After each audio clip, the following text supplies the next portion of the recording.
វីដេអូនេះសម្រាប់មួយដែលគាត់បានយកកាបូបរូបសែនគោនឹងទៅឲ្យអត់ចេះផ្ដានគ្រប់រូបអង្គទាំងអស់អ្នកទាំងអស់គ្នាអាចផ្ដានបែបនឹងបានហើយអ្នកទាំងអស់គ្នាព្យាយាមមើលតាមខ្ញុំទៅហើយបើសិនជានេះអី screenshot ឲ្យរូបមុនគេហ្នឹងទុកមើលឲ្យបងទាំងអស់គ្នាដែលបានឃើញវីដេអូនេះហើយកុំភ្លេចជួយ like ជួយ share ខ្ញុំម្នាក់មួយផងណាដើម្បីខ្ញុំមានកម្លាំងចិត្តធ្វើវីដេអូតទៅទៀតសម្រាប់ផ្ដាន 3D គ្រាន់តែឮសំឡេងជុំនឹងដឹងហើយថាមេរំខានរបស់ខ្ញុំចាបងអើយនេះយើងព្យាយាមធ្វើដូចខ្ញុំអញ្ចឹងមកយើងផ្ដានទៅតាមថ្នាក់អានេះយើងធ្វើទៅតាមថ្នាក់របស់វាហើយដានគឺអំបោះដែលម្ដុំខ្មៅតូចដែលខ្ញុំបានដាក់ទៅនឹងទៅសាយតូចជាងគេ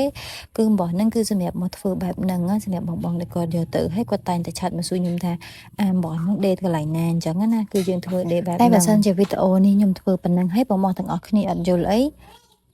អ្នកទាំងអស់គ្នាអាចមើលទៅលើកាបូបដែលមើលកន្លែងហ្នឹងបានច្បាស់ហើយរបៀបចាក់គឺយើងចាក់បែបហ្នឹងគឺយើងធ្វើបែបហ្នឹងមកហើយកន្លែងចាក់ផ្សេងជំហានដំបូងឬមួយក៏ចាក់ជាយចាក់អីផ្សេងគឺខ្ញុំមាននៅក្នុងហ្នឹងអស់ហើយបងអញ្ចឹងសម្រាប់វីដេអូកោធ្វើកាបូប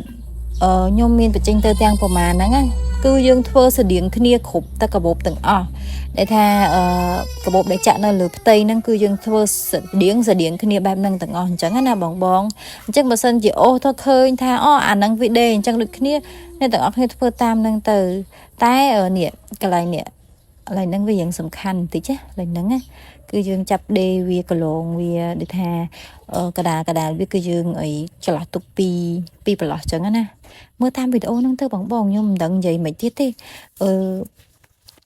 តែសម្រាប់បងដែលគាត់អត់ចេះសោះគាត់អាចថ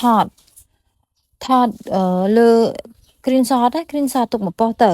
ស្រួលយើងមើលថាអូអាហ្នឹងគេចាក់អញ្ចឹងហើយអញ្ចឹងគេចាក់ធ្វើឲ្យទៀតបងមួយចំនួនគាត់មុននឹងទិញសម្ភារៈខាងខ្ញុំគាត់តែងតែសួរខ្ញុំថាអូនមានបរិញ្ញាបងអត់មានប្រាប់ពីរបៀបចាក់បងអត់សូមមកបងទាំងអស់គ្នាទិញអីវ៉ាន់ខាងខ្ញុំដោយមានទំនុកចិត្តវីដេអូខ្ញុំមាននៅក្នុង page មានចងល់អីអត់យល់កន្លែងណាអត់ដឹងថាអំបោះនឹងចាក់កន្លែងណាអាចឆាតសួរខ្ញុំបានតែខ្ញុំសូមបញ្ជាក់ម្ដងហើយម្ដងទៀតសម្រាប់ការសួរសូមបងប្អូនទាំងអស់គ្នាថតកន្លែងដែលមានបញ្ហាមកឲ្យខ្ញុំមើលផងទើបបានខ្ញុំឆ្លើយចេញបើសិនជាបងអត់ថតបញ្ហាឲ្យខ្ញុំមើលទៅគឺខ្ញុំឆ្លើយអត់ចេញទេហើយខ្ញុំនឹងអត់ឆ្លើយខ្ញុំសូមបញ្ជាក់បងទាំងហ្នឹងខ្ញុំកាត់ពុំគឺអត់មានអីរបៀបចាក់ទៅទេប៉ុន្តែរបៀបចាក់កាបូបឲ្យតែចាក់លើសំណាញ់គឺចាក់ដូចគ្នាកន្លែងណាឯងក៏ដូចតែគ្នាដែរ